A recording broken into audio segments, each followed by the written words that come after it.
सुवेंदु होंगे बंगाल के नए सीएम, शाह बोले खत्म होगा ममता राज का डर।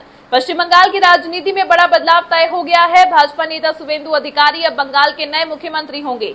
कोलकाता में विधायक दल की बैठक के बाद अमित शाह ने उनके नाम का ऐलान किया। 56 साल के सुवेंदु अधिकारी कल सुबह 10 बजे ब्रिगेड परेड ग्राउंड में मुख्यमंत्री पद की शपथ लेंगे, जहां प्रधानमंत्री नरेंद्र मोदी समेत एनडीए के कई बड़े नेता मौजूद रहेंगे। इस जीत को भाजपा सिर्फ सत्ता परिवर्तन नहीं बल्कि वैचारिक विजय बता रही है। अमित शाह ने कहा कि 1950 में श्यामा प्रसाद मुखर्जी जिस विचारधारा के साथ निकले थे, आज उसी विचार की सरकार बंगाल में बनी है। शाह ने ममता बनर्जी पर निशाना साधते हुए कहा कि उनके शासन में अपराधी ही राजनेता बन गए थे और अब कुछ महीनों में यह दौर खत्म हो जाएगा।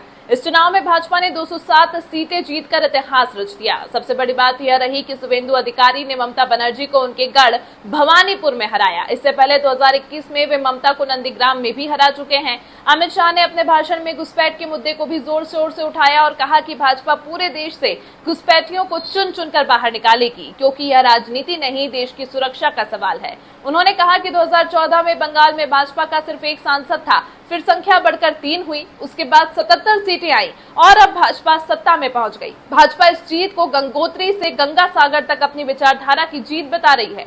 बंगाल में अब सबकी नजरें सुवेंदु सरकार के पहले फैसलों पर टिकी है, क्योंकि भाजपा ने वादा किया है कि राज्य से राजनीतिक हिंसा, भ्रष्टाचार और डर का माहौल खत्म किया जाएगा।